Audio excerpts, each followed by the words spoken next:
Hey everyone, so today we're doing something a little different, and I thought I'd try my hand at some slop, at some premium online discourse slop content. So, today I'm gonna be talking about this thing that's been very big on Twitter for the past few days for many reasons, and I will be discussing them. And I initially did record something, but there's been a few things that have come out in the past few days that have made me change my approach and want to change the context in which I am discussing this whole situation. So what the hell are you even talking about? So recently there was a student at the University of Oklahoma by Samantha Fulnecki. She is attending a psychology course, and her professor gave her a 0 on like a response assignment, and she filed a discrimination complaint against that professor, and that professor has now been put on leave. And normally this would be like, oh, that sounds really messed up, whatever. The thing is that Samantha is like, I'm being persecuted against because I'm Christian, and that, Turning Point USA picked up her story and was saying that the professor was like evil and trans or something. And I just want to be, first of all, do not fucking harass anyone I'm talking about in this video. That is just an absolute loser thing to do. You could do anything else with your time. I like watching those cute little otter videos. Like, just, use your time to be happy. Do not waste your time on this bullshit. And also just don't harass people. That's just, like, mean. So, the thing is that I feel like saying off the bat that I believe personally, and a lot of other people are in this camp, that this was like a planned attack to try to attack this teacher. And I want to also be upfront in saying that I am a leftist.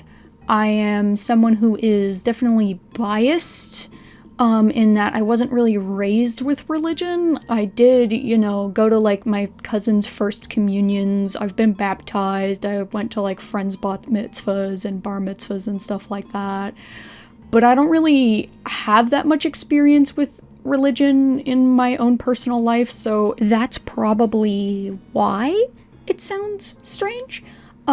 I just want to get that out of the way. I also do want to say that even if I am not raised with religion, I'm not actually against religion. I compare frequently religion to fire, in that, fire can light up the way, it can cook you food, it can keep you warm, but, I mean, if you don't know what you're doing with it, like, it can be kind of bad, It's not about, like, it needs to be banned. Like, imagine banning fire. That would be stupid. But you can do really great things with it, but, some bad things can come of it too. I really am not going to be approaching the essay from, like, a stance of whether I agree or disagree with it or not. I kind of want to check whether, it deserved a 0, because, okay, first of all, it's not even an essay. It was just, like, a quick response on, like, Brightspace or some shit to article that they had to read for class. And I wanted to approach this first with, did the essay deserve a 0? And, there's a lot of other people, and hell, even before I read the essay, I was like, probably it didn't deserve that. I don't think it deserved a 0, even if it was poorly written, because, like, personally, I can't imagine ever giving a 0 to anything that isn't just, like, blatant plagiarism or just, like, written with ChatGPT. And also, for all intents and purposes, I'm not a professional in any of these fields. I've done a lot of readings on psychology. Like, I've read a lot of, papers, articles. I read like 2 of the DSMs in their entirety in middle school because I'm an insane person. But, I'm not like an expert in the field. I don't have like a PhD or anything.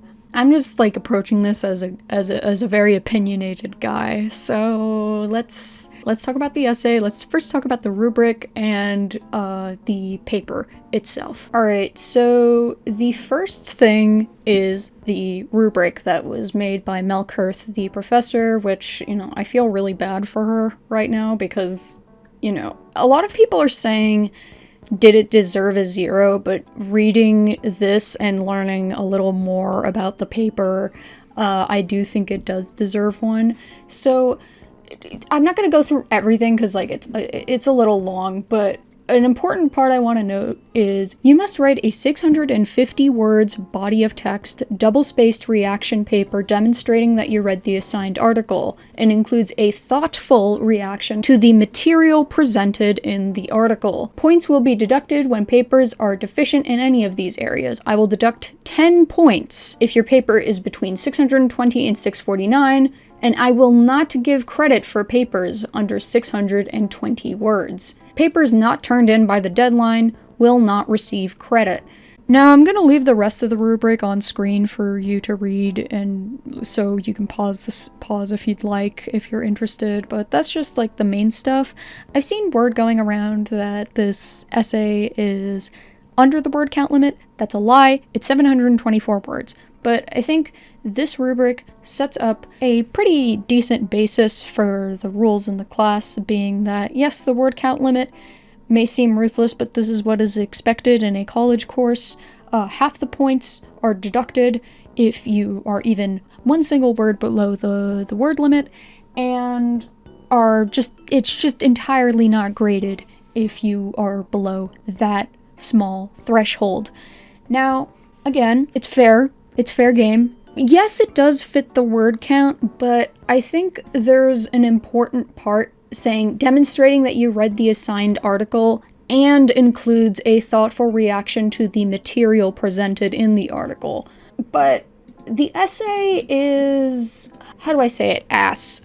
As many have pointed out, including other conservatives, this essay, this paper is absolute just dog shit. It's just not very good. So let's kind of discuss why it's not a good paper.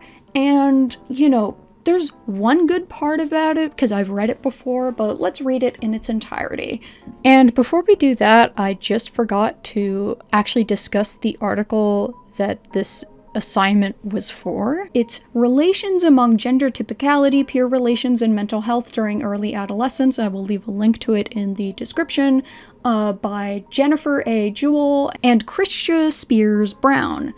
And to sum up what this is, I haven't actually read this article, and I'm going to tell you why. Is because, look, I've been a student for many years.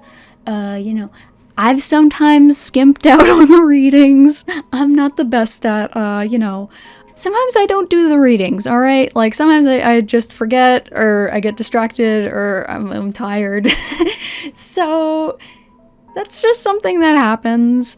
And something I sometimes do to, make up for that is I always do read my peers' responses to the text. And what I can tell you about this essay, because I've read it before, and as I've read it, I would not have known anything about this article just reading it. And especially, I didn't know about it until I went out of my way to Google the article, because I was not informed until I did that search that the article, I presumed it was just about trans people or something, and she just kind of reacted negatively. Or just like a psychological study on trans people. It is very much not that. The paper itself is about children's experiences with gender-based bullying in middle school. It is a study of 34 boys and 50 girls who, from what I can tell just from the abstract, are probably not trans, or at least not all of them are trans. They just don't fit into whatever given gender role is expected of them. So for my ease, the term used in this is low in gender typicality. I'm going to be using the term GNC, gender nonconforming, to refer to anyone who doesn't really fit in the binary or what is expected. So yeah, that can include people who are not trans and people who are not gay or bi or anything else like that.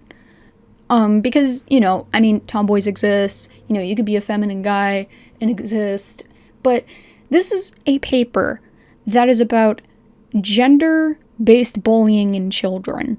Like children getting bullied, and especially their mental health being very negatively affected by said bullying. I think this is a very important context, so let's actually read the essay now. This article was very thought-provoking and caused me to thoroughly evaluate the idea of gender and the role it plays in our society. The article discussed peers using teasing as a way to enforce gender norms. I do not necessarily see this as a problem.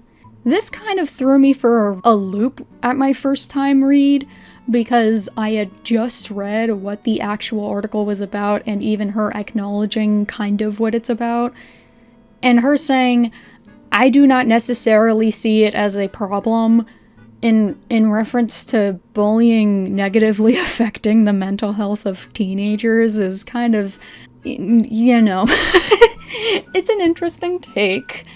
I also want to say up front before we keep getting into this essay is that it's not even really an essay. I am not even against that, there isn't proper sourcing or there isn't proper whatever, because it's just supposed to be an opinion piece. It's supposed to be a response paper, just like what are your thoughts off the dome kind of thing, like I'm doing right now. And it would kind of be unfair to hold her to standards that I'm not holding myself to.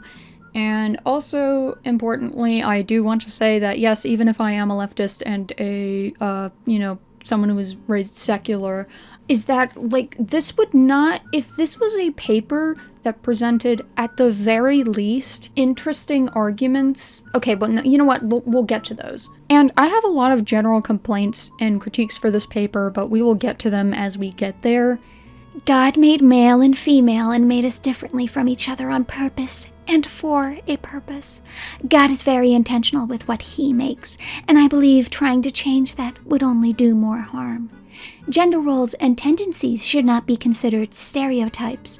Women naturally want to do womanly things because God created us with those womanly desires in our hearts. So, first of all, God made this on purpose and for a purpose. Very clunky writing and doesn't actually say anything. I saw people comparing this to saying that, like, if you tried to go on, like, the Wikipedia for cats and, like, you just wanted to know what a cat was, and they were just like, cats do catly things because God made them to want to do cat things. That doesn't say anything. It's just words. It's just words in an order for whatever. I'd also like to point out that she is responding to an article that is specifically about the dangers of gender roles, and she does not provide any actual arguments for how either maintaining gender roles or trying to be, a little more open with them and not, bully children, is the less harmful alternative in maintaining them as opposed to not. And there are arguments that you can make. You can say, oh, well, society is built in a very specific way and, we have to maintain that order. But, like, she's not making that argument. Again, it's just cats do catly things because it's in their nature to do cat things because they're cats.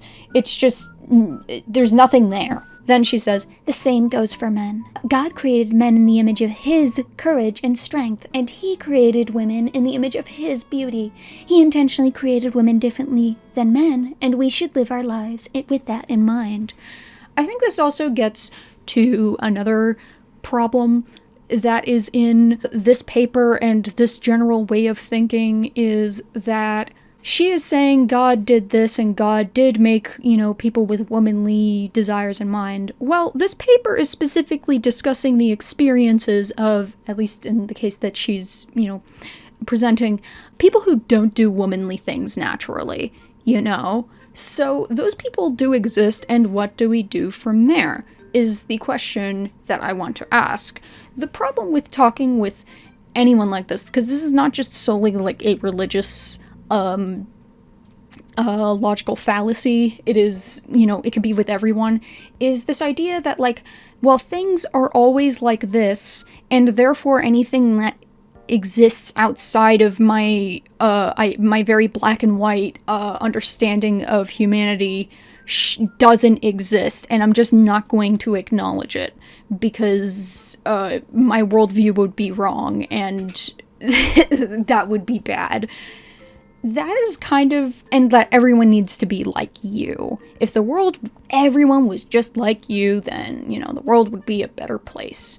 So that is one of the issues that is presented throughout this article. It is an absolute refusal on her part to accept reality as it is, because according to her, God made everyone a certain way, but when, some people aren't that way, that it just...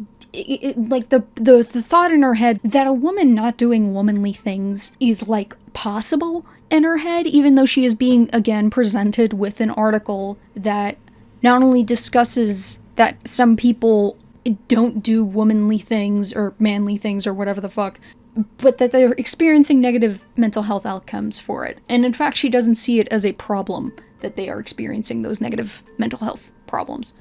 It is frustrating to me when I read articles like this and discussion posts from my classmates of so many people trying to conform to the same mundane opinions so they do not step on people's toes. I think that is a cowardly and insincere way to live.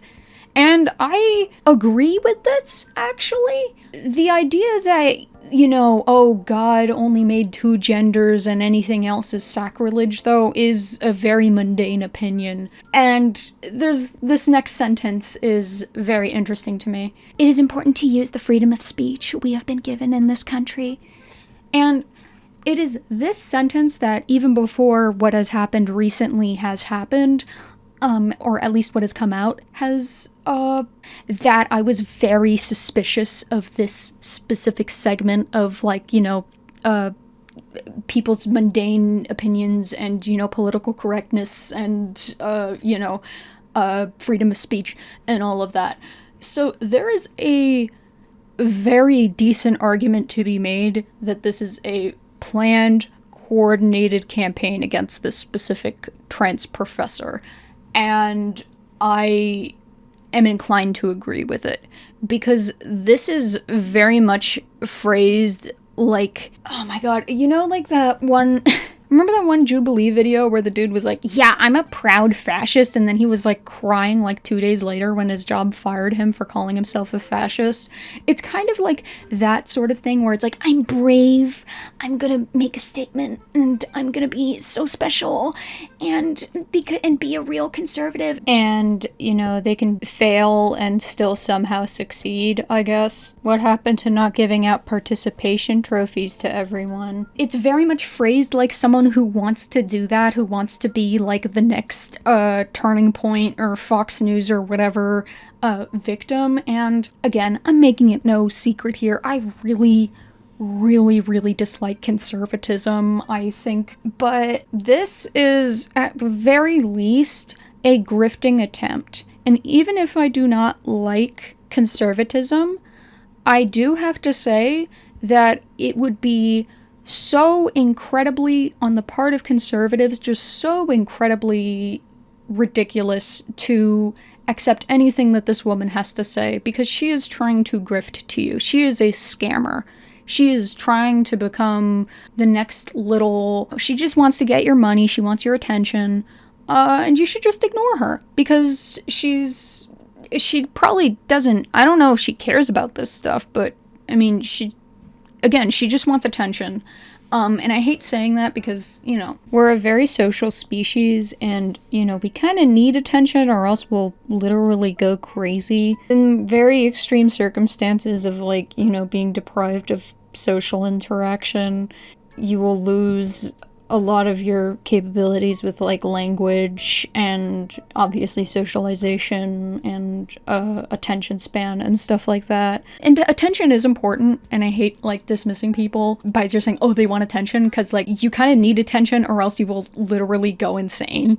You will literally go insane.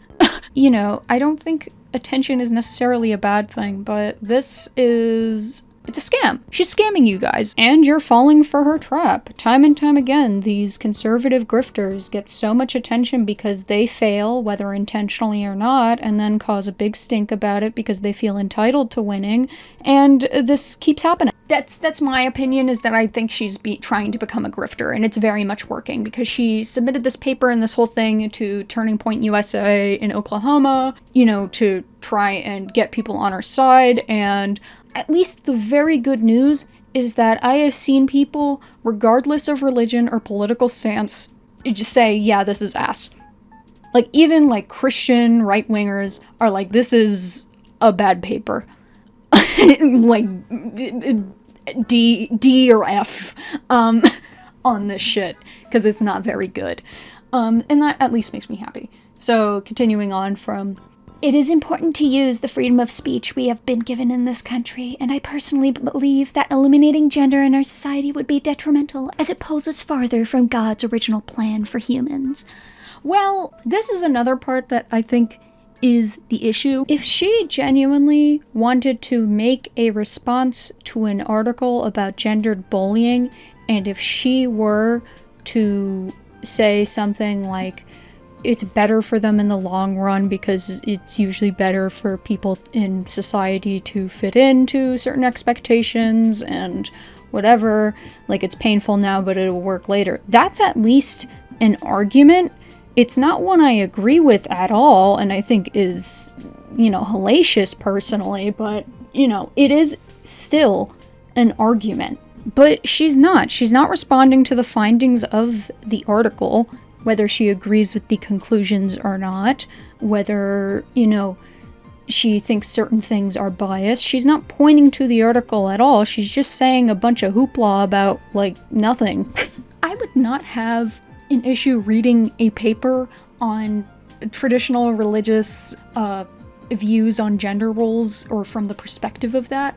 I actually think there's a lot you can say. There's actually an argument, and one single argument that I found interesting or kind of neat about this paper, and that's it, that I will discuss later, that I wish more of this thing could employ. But this is not really a paper. It's just, again, a bunch of, in her words, mundane opinions, and it's just words. It's just talking point,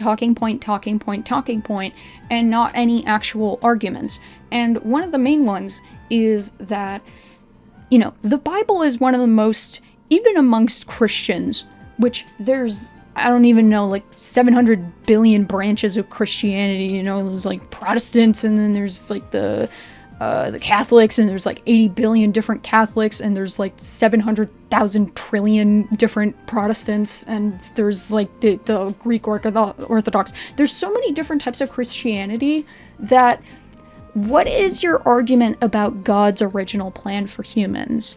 You don't know him like that. And I'm actually approaching this paper under the assumption that God is real. I'm gonna assume that is a universal truth and that God is real. But how do you know him like that? Because if I were to say, okay, I think Mariah Carey wants you to do the dishes specifically. She told me that is her plan for how society should work, is that you do the dishes. Like, I don't know Mariah Carey like that. Like, yeah, she's a real woman, but like, how do I know that's her fucking plan unless I talk to her, You can't really understand. Now, there's ways you can, infer God's intention. You can point to, whatever works that your sect recognizes as holy works, or things that were, written by God. So either the Bible, or, if you're like a Mormon, the Book of Mormon or something. You can infer those things. That is what an actual religious academic would do, would be my personal interpretation of this thing that God did, or this part of the Bible, or, this whatever. You can do that. I'm not saying that there isn't a place for even religion and psychology, or religion and gender, or traditionalism and gender, because, again, I am a leftist, but I do like reading things that are not from my perspective, even if I 100% vehemently disagree with them, because I like learning what other people think. And even if I disagree with it, it's still something that, like, I can read and, like, you know, I still feel more learned, you know, because then maybe I can have more ideas to bounce off of, or maybe they get some facts right or make some points that I am like, oh, wait, you're actually kind of right here. I'm not saying that you always have to be, like, secular and, you know, progressive in the papers you write in college or high school or wherever. You can very easily be religious and conservative and an academic. And the way that I kind of describe this thing that annoys me about this paper and what I wish it did is the Supreme Court. And I know the Supreme Court is super contentious, and I'm just gonna I have my own opinions on, like, the Supreme Court and stuff like that. I mean, this video is already getting to a bunch of, like, hot button issues, the like, too much, that's probably going to cause a lot of fighting. But, for instance, like, with the Supreme Court, let's pretend before the 21st century, they were, like, a trustworthy institution. Again, this is just my opinion. I don't really think they were, but anyways, these were people who, yes, had their biases, yes, had their own political agenda and their own religious beliefs and their own personal beliefs. However, and even used their place to enact those political beliefs and biases, because no person can be unbiased. They were all, at the bare minimum, masters at understanding the Constitution and American law and American history. And that these were all people who, yes, I mean, there's also debate on, like, you know, there isn't really a right or left wing party in the United States. It's really just mostly right wing parties.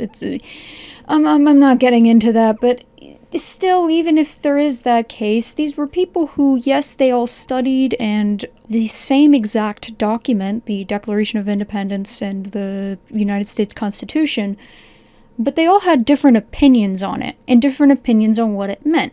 And in their decisions, they would even sometimes point to the same document, but come with different understandings of it. And again, I'm not going to be getting into, like, the ethics of the Supreme Court, because I'm already talking about fucking religion in this video. Like, I don't need more, like, and gender in this video. I don't need more, controversial topics for this one, alright, man? Like, give me a break. But at the very least, I can say, even if I highly disagreed with any of their stances, or even agreed with them, I would say that those decisions were, at the very least, even if it was just a veneer, influenced by empirical findings, data, and academic analysis, you know? And what I'm trying to say is that she does not know God's will. Unless God, again, I haven't actually finished the Bible, but, like, unless God is like, I specifically did this, this, and this, or something, she's not even pointing to, like, exact moments that he did this stuff. She's just saying he did this, and that's it. I feel like a more academic approach to, you know, trying to argue this is, from the very little that I do know about religion, especially just, again, I don't have the experience of being raised with religion. I think one of the approaches is that I don't know what this is specifically called, but I know that, you know, there's studies of religion by religious people that understand that God's word, or they view God's word as having been important to a certain place and certain time. So, for instance, during the Middle Ages and stuff like that, monks would be like, oh, this is kind of outdated, or, oh, there's more animals than this, or whatever. Well, the argument would be that, you know, that was God's word for the people at that specific time, because I don't, again, it's from, these people were in, like, what, the Mediterranean and, like, the Middle East. I don't think they knew what, like, an ostrich was. I mean, I don't think most of the planet knew what an ostrich was, so, you know. But there are fields of religious studies by religious people who acknowledge these things and the importance of, say, God saying certain things. Hell, even with Judaism and Islam, many people, including people who believe in the religion, argue saying that the reason why, things like pork were banned was because trichinosis is fucking bad. And I mean, eating any food poisoning is bad, but like trichinosis is really fucking bad. That's why pork is specifically outlawed it's considered haram or not kosher but even people who believe in those religions and follow those practices do understand and believe that God's word was given to them at a time that, pork was very, very, very risky. And they didn't have the same, understandings of how to cook meat and stuff, way back when, and also hygiene. They probably didn't.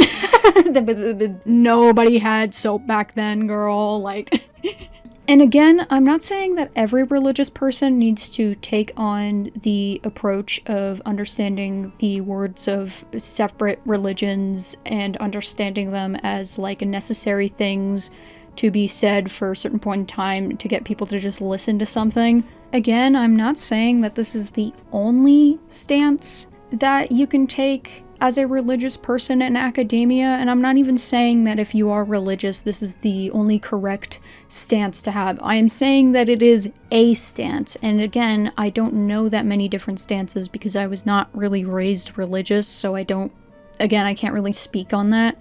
This is just a stance that I know of that I know is, again, people were writing about this shit in the Middle Ages, so I'd be hard-pressed to find anyone who says that it's some New Age bullshit. Again, I can't really provide, like, very specific approaches to academic religious studies and things that would not be entirely written off. And to describe this, again, this is not exclusively a religious thing. If you tried to become a biology student and you tried to hand in the essay of on animal behavior and cats, and you were saying cats do catly things because they're cats, and that's what they're supposed to do because they're cats, like, you'd get fucking thrown out of you'd get thrown out, Again, it's not exclusively a religious thing. And also, to prove my point that I'm not, only interested in, things that I agree with or things I agree with, I would actually be happy if someone gave me some sourced, trustworthy articles, papers, etc., essays, that are religious and or conservative on any topic, because again, I like learning things, so I wouldn't be against that. I'm not saying that it's impossible. I'm just saying you need to actually try. And let's continue.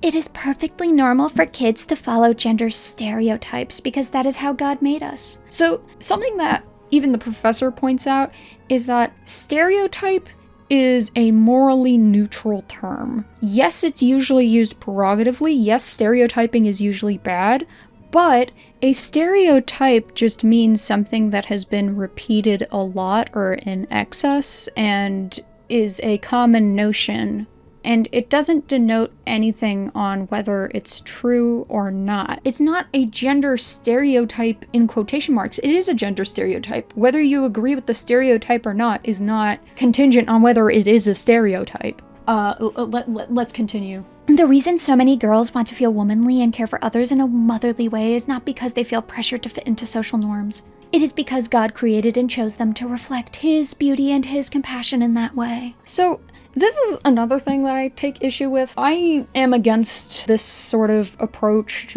for many reasons, but I think one of the main ones is that, I am firmly, and this has, again, nothing to do with religion, because I see this kind of shit happening on the left all of the fucking time. This idea that, some people are born with this innate knowledge and they don't have to work for anything really annoys me and pisses me off. No, you are not born with womanly instincts. If you become a parent, you better go to fucking parenting classes. You better do some reading on parenting. You can't just wing it because you're raising an entire child. It's also this sort of approach that I feel gives people sometimes an out. I've seen a lot of conservative mothers try to say that, like, their parenting is always right and good because they are women and they just innately, magically know how to raise a child and don't have to be taught anything, which I'm very much against this idea of innate intelligence. Yes, I think sometimes there are instances where people are more, you know, I'm not gonna get into, like, nature versus nurture stuff and, like, what creates talent and stuff like that. But yes, for things like art or math, like, you know, being an athlete or something, yes, I do think there's probably some, you know, things that people are born with or ways that people's brains are wired that can make them better at those things, or just like their physical body. Like, you know, Michael Phelps's cell regeneration or something is insane. Like, that's just completely unfair to put him against anyone. But my main argument is that, you know, the people who think that, like, you're born with innate knowledge, like, for instance, like, I don't entirely disagree with it. I do think experiences are important, but for instance, like, I'm autistic, and the things I know about autism, yes, part of them are influenced by my own experiences, but I was not born with it. I read, you know, scientific studies, I read, you know, personal accounts and things like that about autism.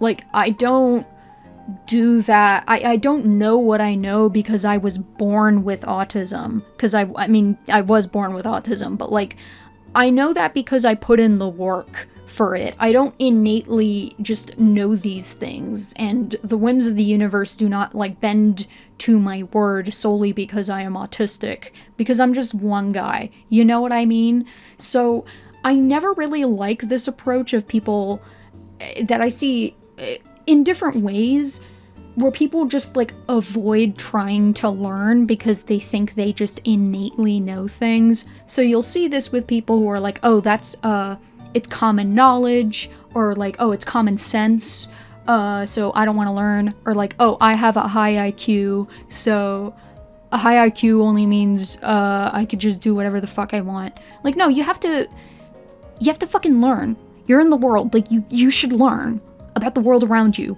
I don't know, that thing kind of that, like, anti-intellectualism kind of pisses me off.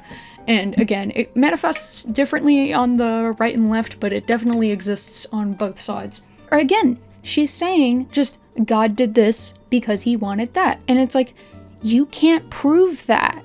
Again, whether God is real or not is not important. If I were to write a paper on, again, the only thing I'm actually knowledgeable in, if I were to write a paper on, like, David Bowie or something, massive fucking nerd info dump incoming. If I were to write a paper on, like, say, the Berlin Trilogy or something, and if I were to just make the argument that, oh, he moved to Berlin to do the Berlin Trilogy, that doesn't fucking mean anything, you know?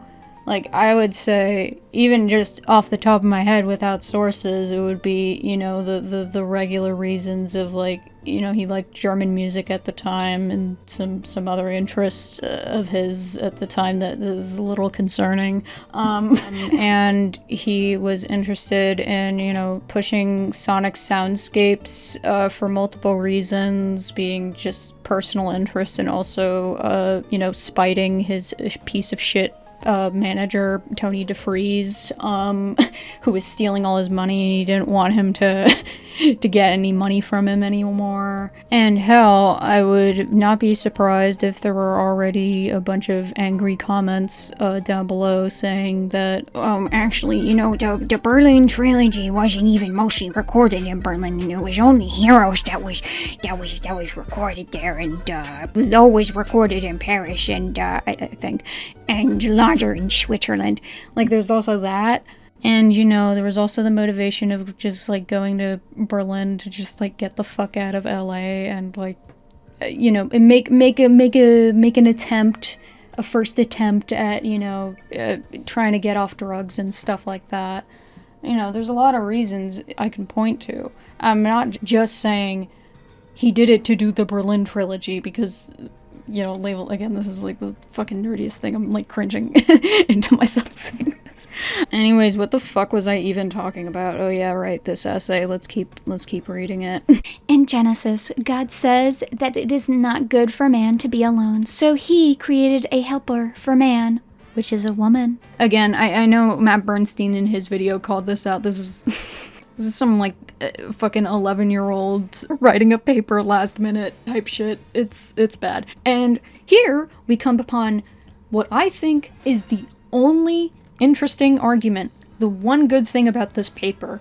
Many people assume the word helper in this context to be condescending and offensive to women.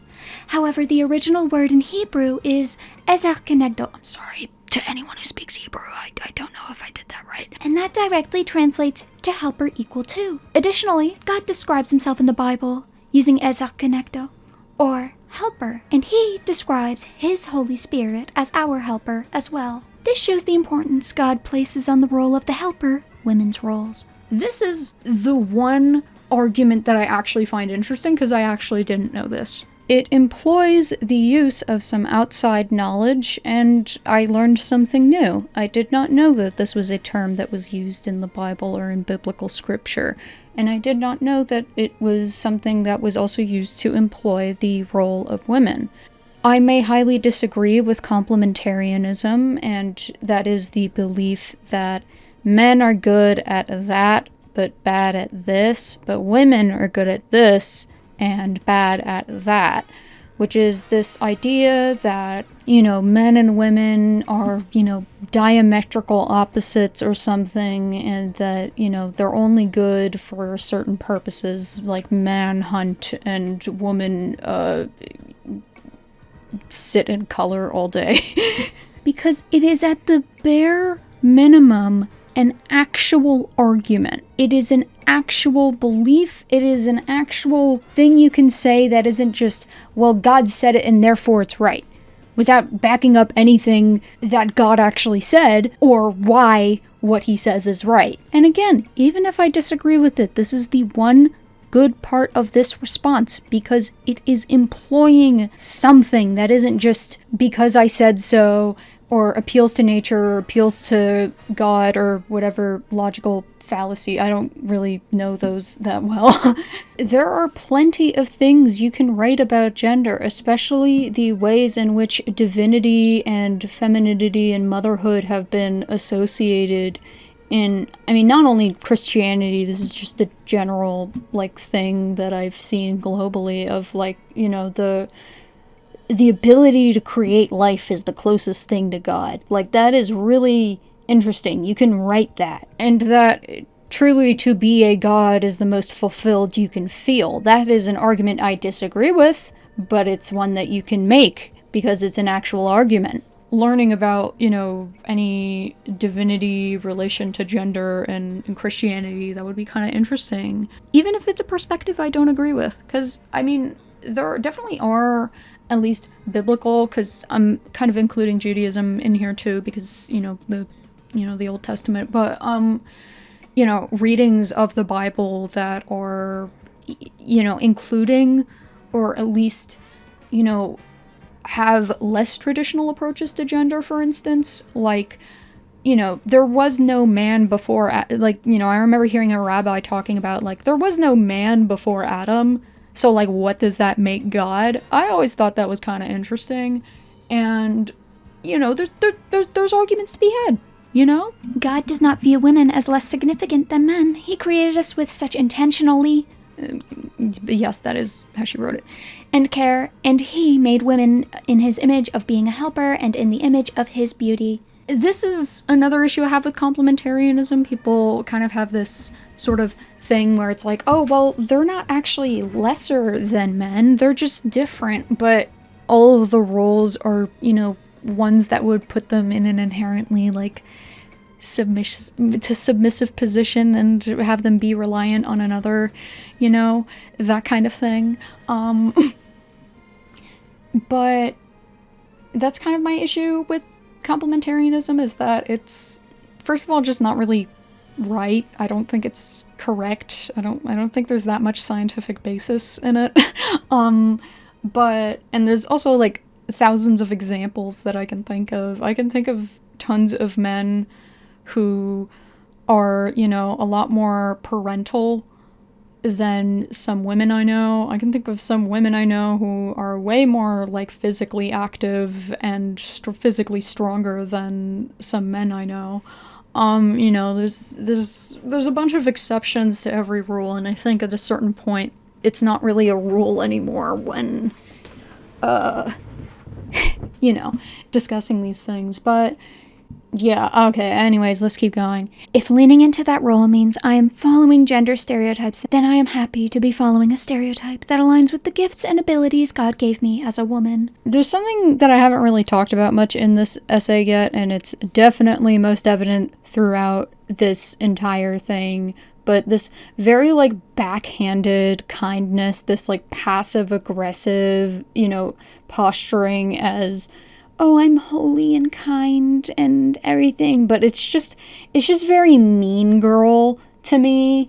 It's gonna become a lot more evident very soon, but it's something. I could discuss choice feminism if I really wanted to, but this video is already so fucking long and I just want to get some slop out, so I'm not gonna do that. But I think there's this thing that a lot of insecure people do when they see that they fit under a status quo and they feel insecure for doing that. And it's like, I'm here to say, if you're a woman and your one dream is to become a mom and take care of a bunch of kids and, you know, be a stay-at-home mom, first of all, good, I'm not trying to say this in a backhanded way, but good fucking luck with that with this economy. But second, I'm trying to say is that I'm not trying to take that away from anyone. In fact, if anything, I do think I actually find approaching child rearing as a goal and something you want to become and aspire to be a pretty good step forward, like a good first step in becoming a parent, because I can promise you that, you know, a lot of these trad wives want to tell you, like, oh, life was so simple when you were a child rearing. Having 2 full-time jobs, which I know most fucking people my age have to do, that is infinitely easier than raising a child, because at least you can technically sleep. With raising a kid, you need to be, it is a 24/7 job.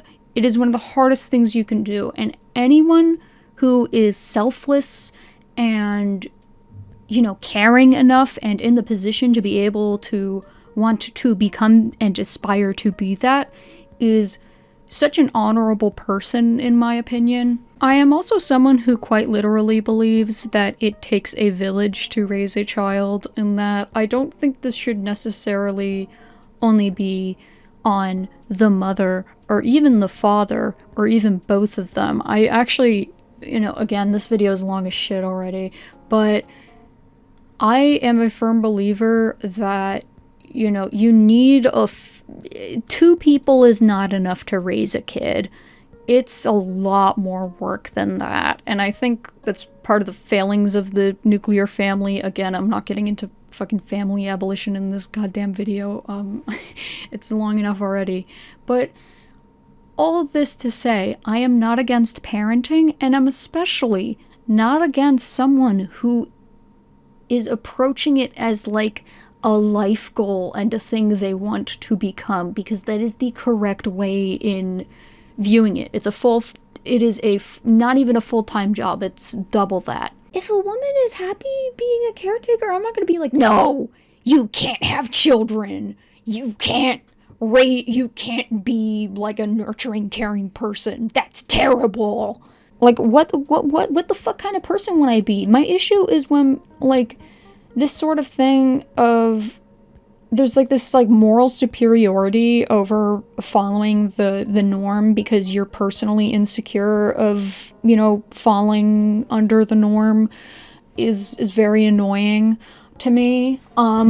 So, yeah. I do not think men and women are pressured to be more masculine or feminine. I strongly disagree with the idea from the article that encouraging acceptance of diverse gender expressions could improve students' confidence. Society pushing the lie that there are multiple genders and everyone should be whatever they want to be is demonic and severely harms American youth. And there it is. So, this is a point that's brought up by the professor that, calling an entire group of people demonic, I think, is a little more discriminatory than giving a very bad paper a 0. I do not want kids to be teased or bullied in school. However, alright. pushing the lie that everyone has their own truth and can do whatever they want and be whoever they want is not biblical whatsoever. Okay? The thing is that I saw someone else describing this, saying, like, if you want to convince someone of your side, you have to approach, like, a non-religious... You have to pretend you're, talking to, like, an alien who doesn't know anything about, like, Jesus or whoever. And I think this is one of the biggest issues with this, is because she's not explaining anything, and she's so, like, cyclical in her talking. It almost sounds like those... those... I don't even know if I'm allowed to show this on YouTube, but, like, those, like, the forever deletized baloney Pikachu thing? Like, it's... it sounds like that to me, in how cyclical this is in its writing. And, okay, further. The Bible says that our lives are not our own, but that our lives and bodies belong to the Lord for His glory. I live my life based on this truth and firmly believe that there would be less gender issues and insecurities in children if they were raised knowing that they do not belong to themselves, but they belong to the Lord. This is like the part of the essay where it starts careening off for me from, like, okay, I've heard this before, to, like, psychological horror for me, because I can't... If you want to convince me to join, like, God, saying that you do not belong to yourselves, but you belong to some mysterious entity that we do not know his intentions, is a choice. Like, this kind of reminds me of that Mark Maron quote where it's like, you're either raised with religion or you wake up in a puddle of your own piss not knowing where one of your shoes is. Where's my shoe? Where's my shoe? Oh, I'm in trouble. And then, like Jiminy Cricket, Jesus shows up. I really hope that this video is not making me come off like an annoying, like, 2000s, 2010s Reddit atheist who destroys lies with their blade of truth and reason, but I don't know. I do understand in a lot of cases that surrendering yourself entirely to someone else is something that can be very beneficial to some people, and something even some people desire, that kind of level of comfort and, especially if your life has gone off the rails, that kind of vulnerability is sometimes necessary for people to survive, but it's also, again, not really for everyone, and you're not doing... Again, I'm saying this as I said, I have my own, like, beliefs, like, I'm not, like, 100% an atheist. I do think there's, like, some kind of thing or things out there, but what I'm trying to say is that, again, this entire essay is doing a very bad job of making any logical reasons outside of because God said so, or because I said so, or trying to convince a secular audience of why God's way is the right way. Again, I've said this 1,000 times in this video. If this essay was about, well, the reason God has these rules is because it keeps society in order, and not just because, oh, well, straying from God's plan is bad. Tell me how straying from God's plan is bad. Tell me how, sticking to the Bible is good. Not just the mere departure from biblical values is itself a bad thing. Tell me how it's bad. Tell me why it's bad beyond a surface level. Again, I would still horribly disagree with it, but it would still be an actual argument. Tell me the benefits of surrendering myself entirely to God. Like, tell me those benefits. And not just, you will go to heaven and hell. Like, what will fulfill my life, like, right now? I mean, okay, not immediately right now. If I gotta put in work for it, that's still, like, a goal to work towards. Just tell me what would work, because, again, that would be an actual argument.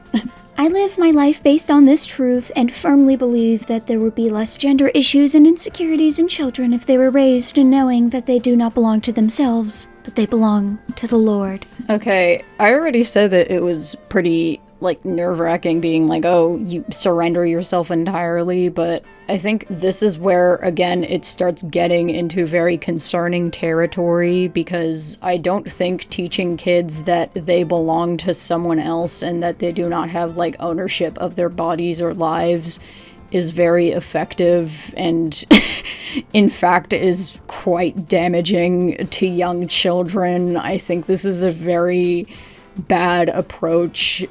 And again, I'm making multiple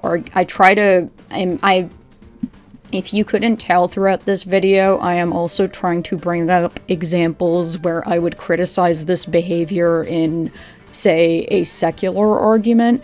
If someone were to say, oh, my children belong entirely to me, they do not belong to anyone else, I would also be equally concerned and wanting to call CPS on them. I just want that to be clear. It, again, has nothing to do with religion.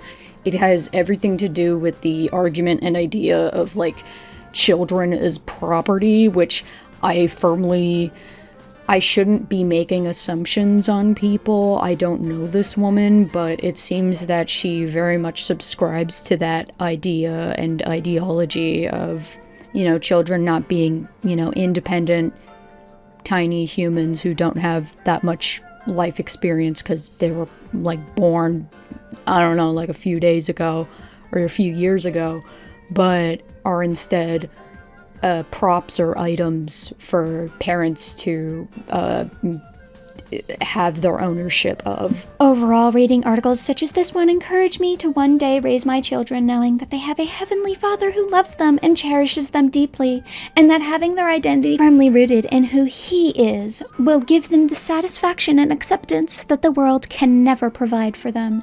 This is the worst sentence in the entire fucking paper to me, because what the hell do you mean their identity is so rooted in God that nothing outside of God, that nothing will ever be as satisfying or accepting of them? Why don't you provide them with satisfaction and acceptance that the world should be providing them? Why don't you do that? There's so many issues kicked into this specific sentence and this way of thinking, you know, partially the whole, well, I'm a woman and I'm just naturally adept at raising children and knowing what to do. But again, I don't think raising your children with religion is a bad thing or a good thing. You can do whatever the fuck you want with it. The problem is when you use it as a substitute for parenting. If you want to raise a child with God, you're doing it with God. You are still the one, whether you believe in God or not, you are the one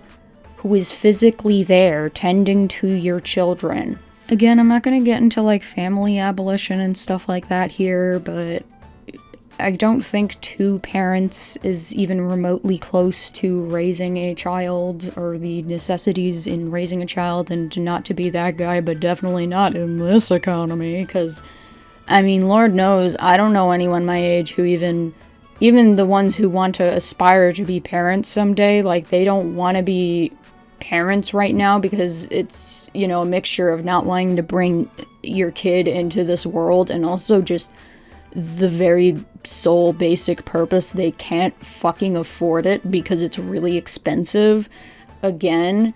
And I know I'm gonna be just also kind of going into soapbox talking point slop, but it's really annoying to me that how many of these conservatives and all of that are, you know, they only position themselves as caring for children in 2 instances. For the transgenders, they think that transgenderism is an illness and is, it's detrimental to children's mental health, and also are, like, anti-abortion because they think it's murder. But the thing is that these are the only 2 instances that they will ever care about children. The fact that 10% of American kids do not get a full 3 meals a day, they don't give a shit. In fact, they fight to make sure that their parents don't get benefits like food stamps and all of that, to make sure that their kids are fed, because they are cruel. again, when you see the facade of someone who claims they care about children or their well-being or their safety or whatever, it's literally just a lie. It's not real. And you may say that, well, that's just progressivism, and I'm here to say that literally everywhere else on the fucking planet, if you are a literal, like, self-identified fascist and capitalist and are running for politics, I cannot think of a single fucking place where they're like, yeah, people need to pay for healthcare. People need to pay more for food. They're not paying enough for food. Like, what? My prayer for the world, and specifically for American society and youth, is that they would not believe the lies being spread from Satan that make them believe they are better off as another gender than what God made them. I pray that they feel God's love and acceptance as who He originally created them to be. And so we end this essay of calling people demonic and the most backhanded, I'm praying for you, bullshit Regina George crap imaginable. Fucking awesome. So, what have we learned in this essay? I mean, we did learn a little Hebrew stuff. That was kind of cool. I would have liked if more of the essay was like that, because it would have at least been something for me to chew on, an actual argument I could make it against. But no, overall this paper was just a bunch of because God said so, I'm praying for the evil transgender virus that is all demonic, and I'm like so special for being right-wing, I'm doing my freedom of speech. And also, again, this is a response to an article about childhood bullying.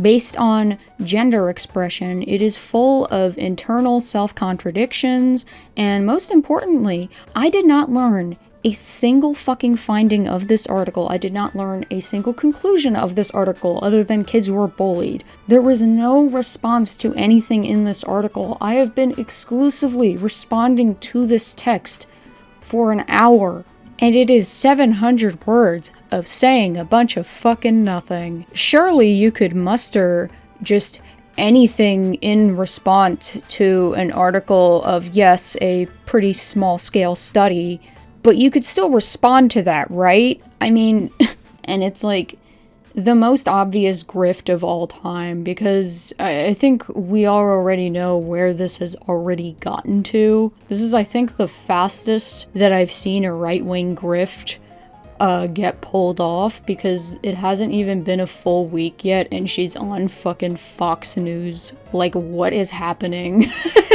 It really makes you think that you can just be an absolute failure at everything and still you can claim that the woke left is persecuting you, and somehow, some way, people will still eat that shit up, even if you're not particularly talented at anything. Because, okay, again, I've been recording this over the span of several days, so God forbid I don't remember everything I've said in this video already, but I'm more left-wing, and like, I've handed in some opinion piece assignments that have gone completely off the fucking rails, and, you know, because I have pretty bad ADHD, so sometimes I get distracted and I don't get great assignments on them because they're not entirely related to the paper, but I'm not saying that I'm being persecuted against because of my leftist beliefs. I just know I have ADHD and I did not follow the assignment that well,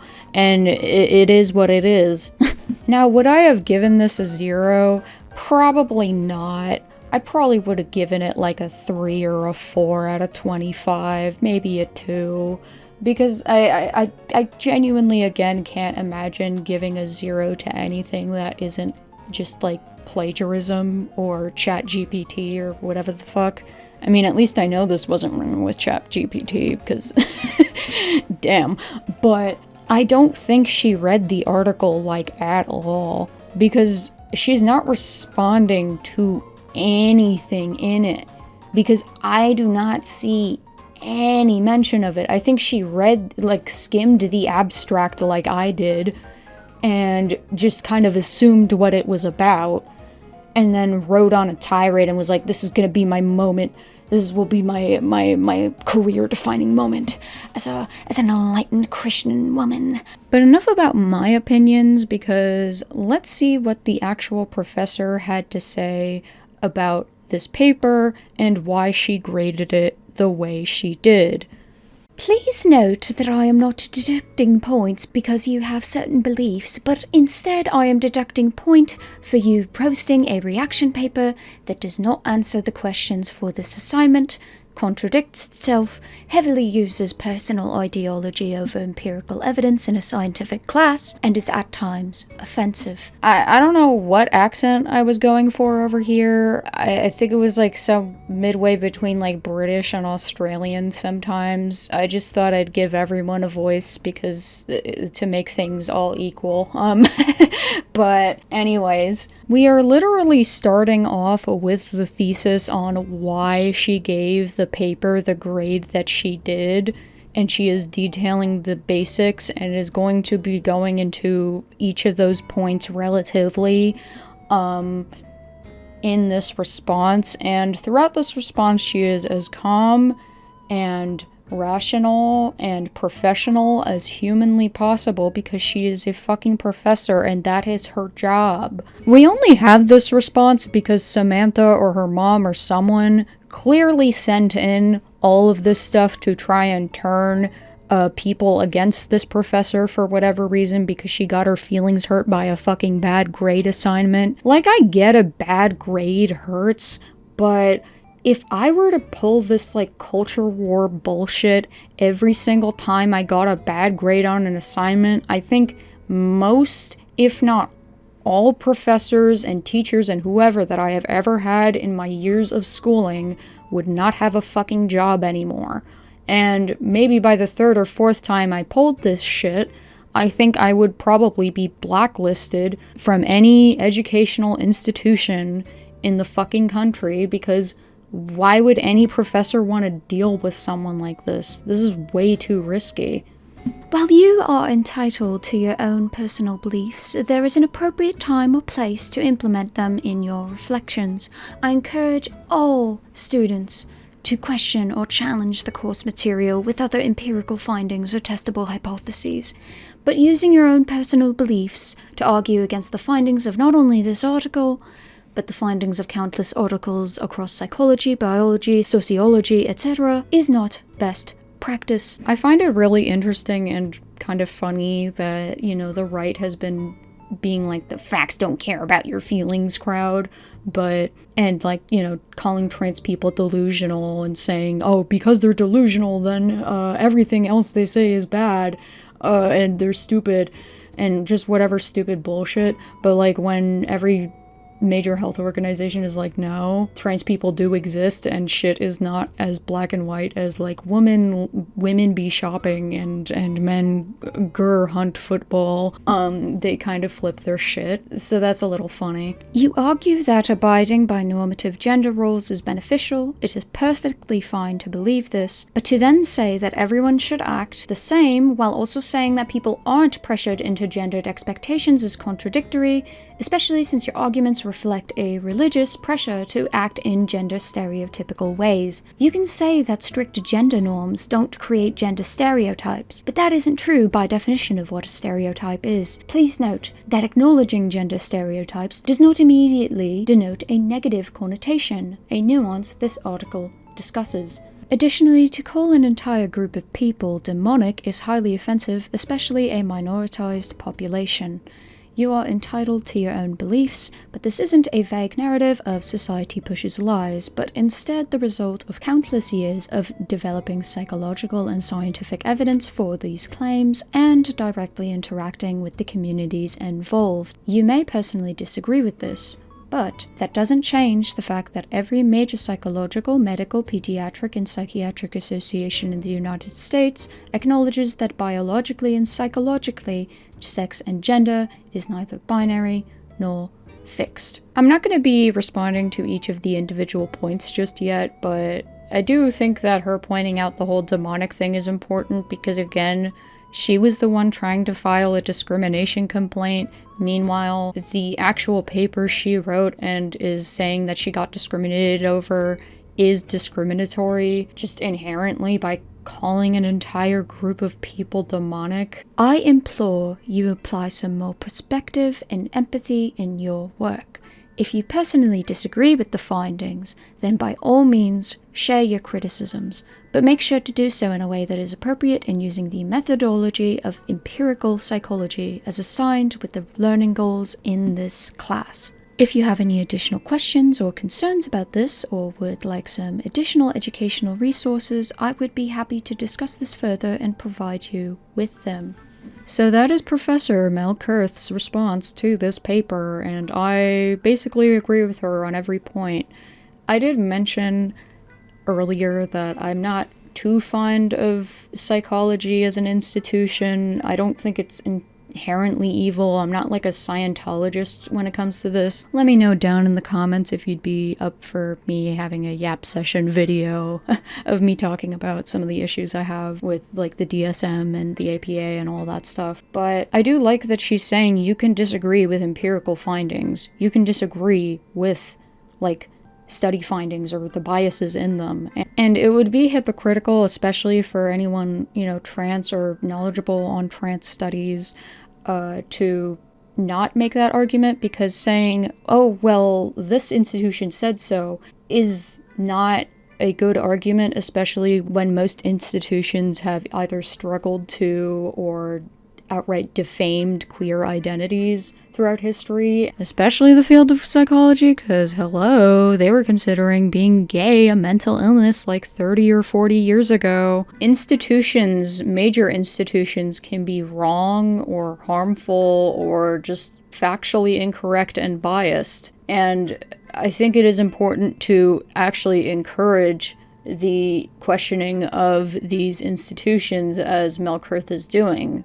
Literally inviting her, imploring her to actually, you can make arguments against them. And again, this is like such a complicated thing. I'm not really going to get into like the whole ways in which like academia undermines marginalized people, especially the voices of trans people, but it's a possible argument you can have. And I respect her for at least saying you're free to disagree with these findings, but just, like, actually disagree with the findings. Don't just say a bunch of random, unrelated shit, Contest with these findings.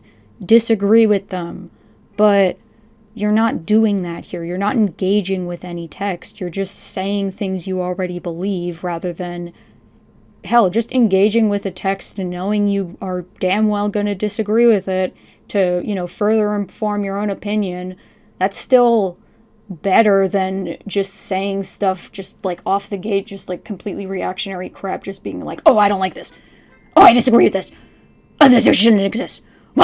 And there also happens to be another professor who happened to respond to this paper, and we will read what she says right now. Samantha, I am the other instructor for this course, and I have also taken the time to read your paper. I concur with Mel on the grade you received. This paper should not be considered as a completion of the assignment. Everyone has different ways in which they see the world, but in an academic course such as this, you are being asked to support your ideas with empirical evidence and higher level reasoning. I find it concerning that you state at the beginning of your paper that you do not think bullying, in quotes, teasing, is a bad thing. In addition, your paper, directly and harshly, criticizes your peers and their opinions, which are just as valuable as yours. Disagreeing with others is fine, but there is a respectful way to go about it. That goes for discussion posts as well as reaction papers. Please employ more thoughtfulness in your future assignments.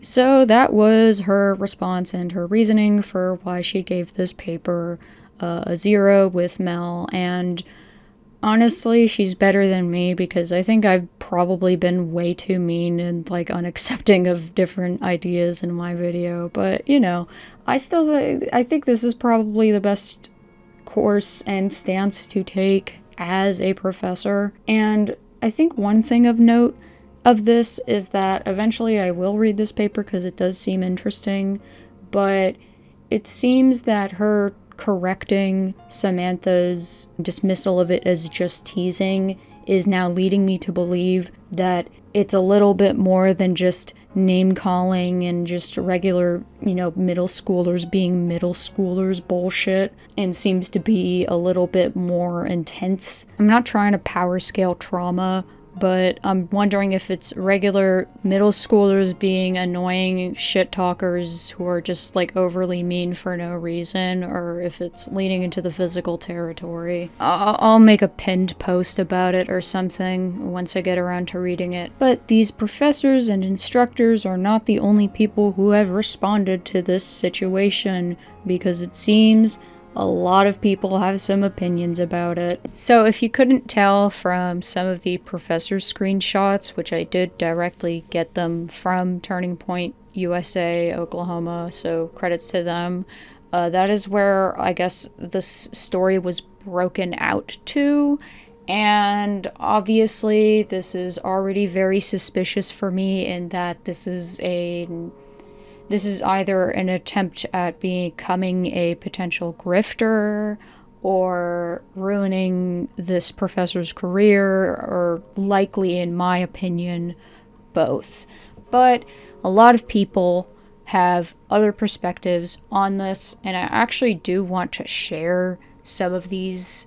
In the interest of fairness, I do want to provide more different perspectives on this, so I'm just pulling all of these anecdotes and such from this Oklahoman article that I will be linking in the description, so you can feel free to read them as you desire, because, they have different perspectives.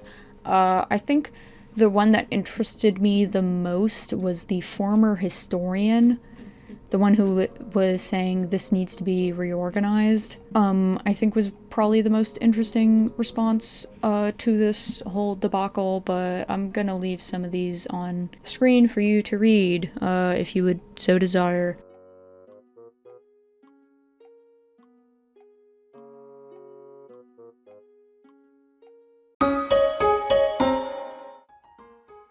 So this whole thing has obviously caused a lot of discussion online, and I thought it would be funny to read some of it and even learn some more of the aftermath of what has happened. As I have said, this professor has been on leave, and there was in fact a walkout at some point by the students of the University of Oklahoma in support of Mel. And there's also the fact that we see that Samantha has already been within a week of this whole thing dropping on Fox News already. I am saddened that they're offended by the truth of the gospel and the truth that I wrote about in my assignment. Even though in this paper she's clearly trying to make some statement about free speech and clearly, reported this to the university in the first place because she said her free speech was being impeded on, here she is defending her decision to fire a teacher for disagreeing with her for giving her a bad grade on a bad assignment because she feels entitled to a good one, for not putting in any fucking work.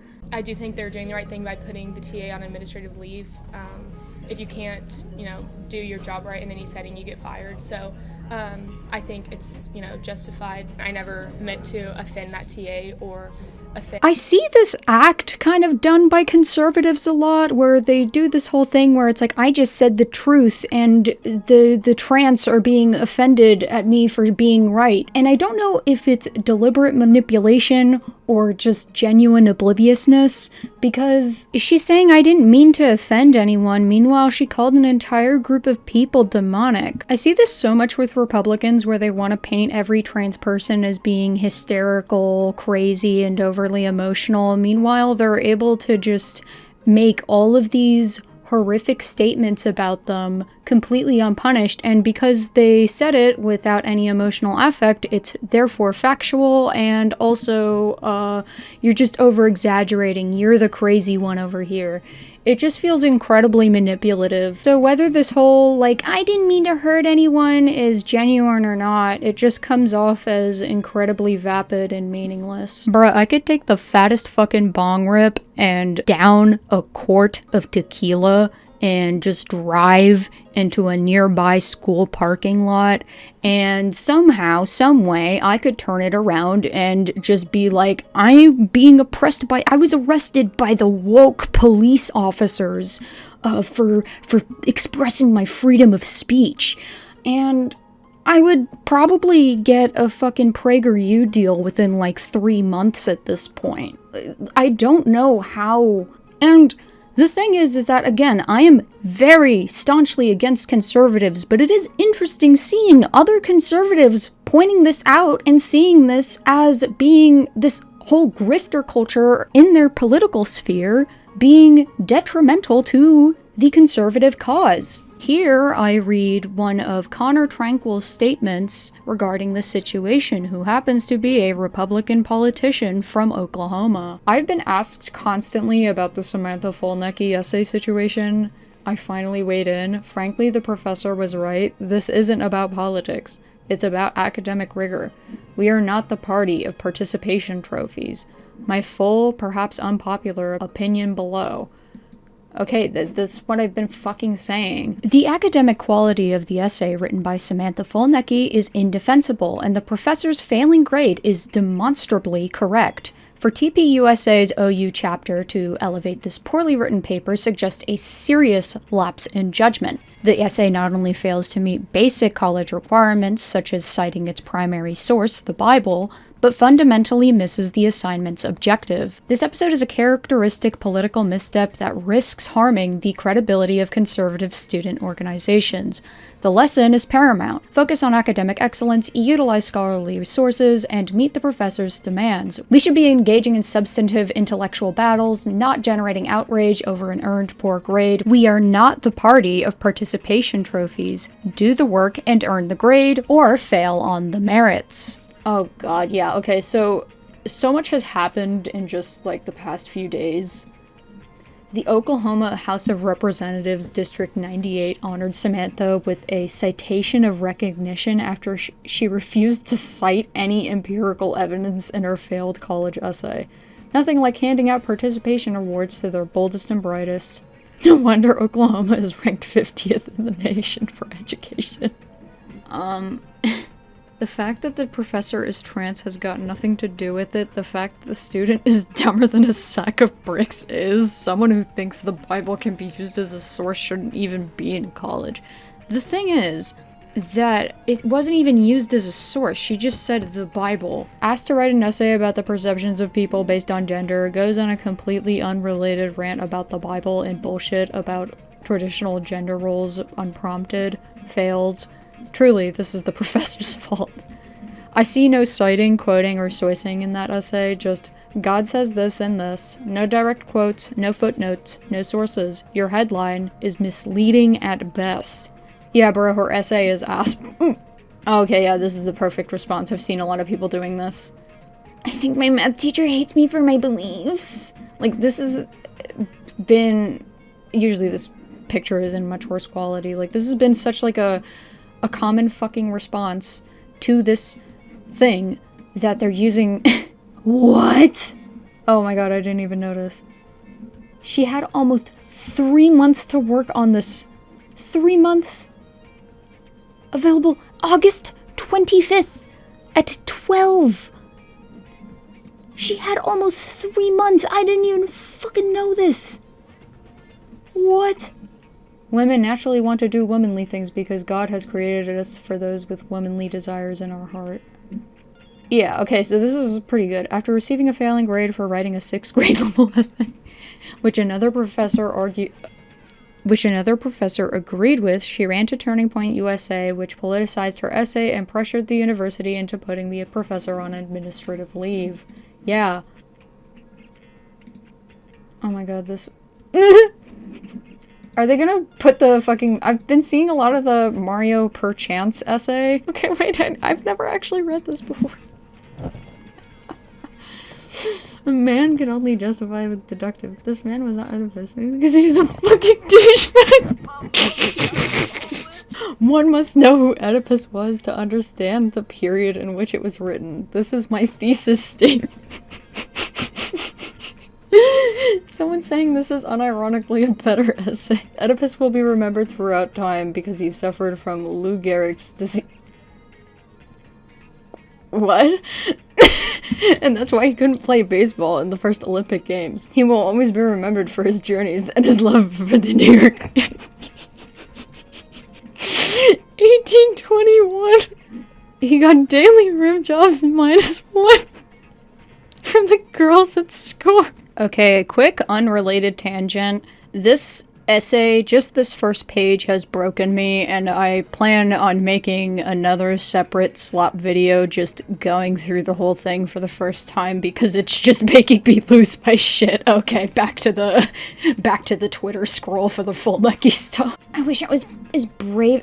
Okay, nah, this person's getting ratio, thank fucking god. The world is so much better off with your well-written nihilistic diatribe. Girl. Turns out the OU student, this is the main thing I wanted to get to though. Turns out the OU student who got an instructor suspended because she got a bad grade on a bad paper has been lionized on the right is the daughter of a woman who is widely reviled in their hometown as an attention-seeking menace with a history of, surprise, making things up.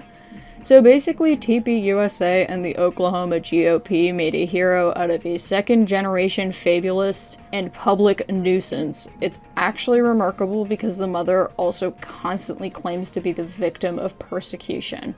Really, great job, guys. Glad we turned this into national news. Okay, so someone made a response.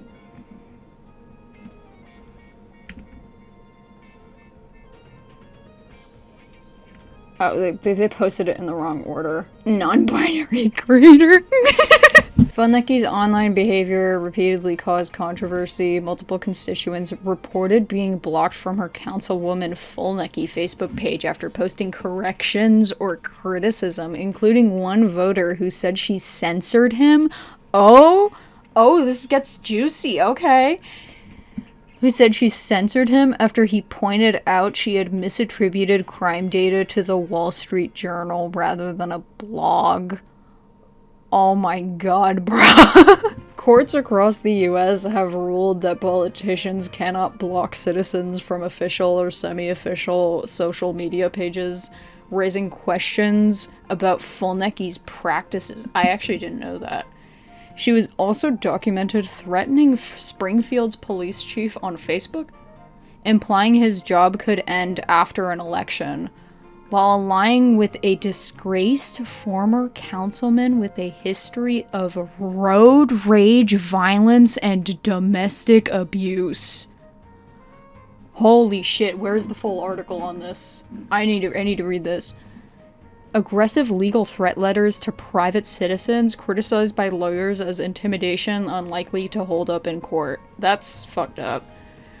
To her critics, these actions form a long-standing pattern of deflecting blame, silencing dissent, and reframing accountability as personal persecution, a pattern now being invoked in reaction to her daughter's viral essay. Oh my god. So here is the full article on Christy Fulneki by Micah Puno on International Business Times in the UK.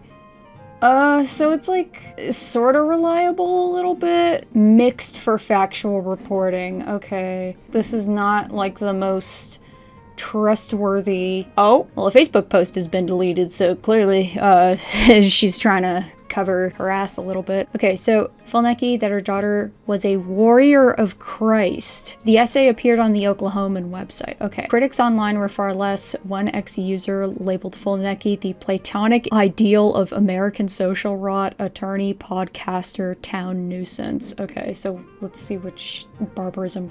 January 6er attorney, podcaster, media personality, evangelical, town nuisance, raised a child that is not a single core competency you'd expect from a middle school graduate and is determined to make all of that everyone else's problem. Whew! Is marked by repeated financial controversies. So there's sources on these. Oh, she resigned. Oh, nah. Fulneki had illegally operated a business in Springfield for 7 years. The city spent a total of $96,000, including hiring an attorney to represent some council members and paying a retired judge to oversee 2 administrative hearings. And council simply forces everyone else to have their thinking lined up and ready for any of the objections she might throw at what you're trying to do, so in that respect, it was probably a help. In her first year in office, she had unsuccessfully pushed for the motto, "In God We Trust," to be displayed in council chambers and to ban publicly exposed breasts and buttocks. She has fucking 6 kids. Certainly you'd know that some people need to breastfeed and stuff. She opposed a controversial... Okay, so she did one good thing. City hired attorney concluded she had been ineligible to serve because her business operated for years without a required license, which violated city charter rules barring office holders who owe city taxes. Additionally, the IRS filed $92,000 federal tax lien. It said the lien was filed in error, claiming overpayment. Stat takes liens were also filed and later withdrawn after the Missouri Department of Revenue acknowledged they were erroneously or improvidently filed. Okay, the eligibility cost $100,000 for the legal expenses in the city. Pandemic lawsuits and accusations of grandstanding. Okay, after her council career ended, a recurring figure in Missouri's pandemic-era legal battles, she filed lawsuits against Springfield and later Branson challenging mask mandates. Oh my god, bruh. She also sued Springfield Public Schools over their hybrid reopening plan, arguing families deserved 5-day in-person attendance. Like, if you're doing that, that is how you make your kids immediate bullying fodder, because I'm remembering, like, in NYC in middle school, when de Blasio was doing certain things where it was like, oh, okay, there would be less snow days and less, cancellations, including on, like, certain days that were pretty fucking dangerous. I don't know if de Blasio was responsible, but it didn't really matter, because apparently his kids were getting picked on like fucking crazy over that decision. In 2021, she represented and its CEO over telemedicine COVID promo code and an accompanying tweet. The hospital argued the mother's Facebook post was already public and the CEO's tweet merely corrected misinformation. To supporters, these cases made her a defender of liberty. To critics, a lawyer pursuing a culture war conflict, which is exactly what it is. You're not gonna fucking win. Oh my god, that profile picture. Give me a break. Yes, I need your name. I honestly don't mind pages that disagree with me. Just those that pose as me and create a likelihood of confusion, as you did with your newsletter comments pretending to be me. Trademark and copyright infringement, defamation. Need your name and where I can serve process. Do you have an attorney? Good luck with that. You're a public figure, a politician, and none of that applies to you. Are you just spouting legal jargon now? If you feel like this is a course of action you need to take. Turns out that I could not find the rest of whatever message that was, unfortunately, so sorry about that, guys. Anyways, here's some more stuff. I'm from where Christy Fulnicki lives. She only got 1 vote. Only 1. It was probably just her voting for herself. She's an absolute menace. She lost lawsuits against hospitals for COVID hoaxes and lost her J6 cases too. So she's just not a good lawyer. Okay. Finally, a list of Fulnicki's embarrassing actions for SGF. Blocked on Facebook by Fulnicki. Voter says his rights were violated. Holy shit. Oh my goodness. Oh my goodness gracious. Ozark mom sues Cox Health. Your health is not my responsibility, dog. Palace, I went to McLaurin's, which covers precinct seconds. She received 1 vote, while McLaurin received none. So yeah, okay, I was mentioning her Twitter account, and am now seeing that maybe she's deleting stuff. I didn't see this much last night or the day before. I can't really keep track of time anymore. But all she does is just reply and is defending her daughter, and all I could just think of is Samantha being like, "Mom, you're fucking embarrassing me! Like, oh my god, stop!" Oh, okay. This is actually a serious free speech issue. Yes, the university is interfering on behalf of a student because they were prejudiced. Imagine going to a school where conservative media changes grades and gets teachers in trouble. Exactly. For Bible-based gender. That's not even what it was! Yeah, so it's wild how this whole situation was planned, and obviously the entire purpose of it was to get a trans woman ousted from academia. Yep. Melkurth. Yes.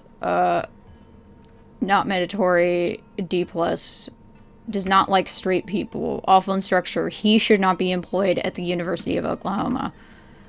Worst professor I've ever had, this professor does not grade appropriately and often brings their own ideological views into the course. This creates an unbalanced and unsafe environment. I felt alienated in their class. Again, these right-wingers immediately know how to use they-them when it comes to talking about a trans woman, which is really funny.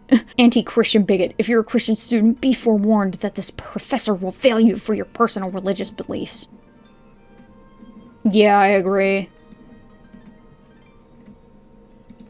She cannot be the only fucking conservative Christian in a University of Oklahoma psychology class. She can't be the only one. Why is she in college writing essays instead of fulfilling her womanly godly duty of being married and at home barefoot and pregnant? True. Oh no. This failed for quoting Bible slams the transgender. Truth will naturally offend people. And the truth is that your essay is ass. She failed because her essay was poorly written. She fucked around and she found out. Yeah, how? I guess because everyone with a fucking brain has blocked the libs of TikTok at this point. Trying to get a TA fired for being trans realized this essay was total dog shit, so their new tactic is nowhere in the assignment did say it had to be good.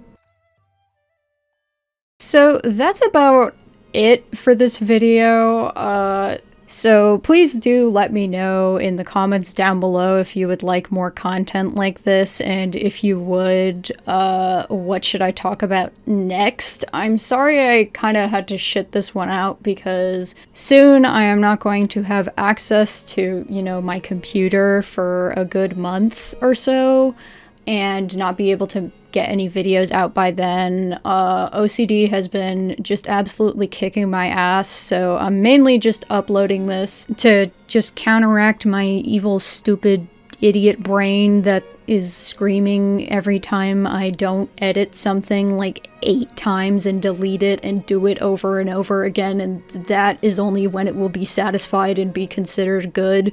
So yeah, I think it helped. It was fun working on this, actually.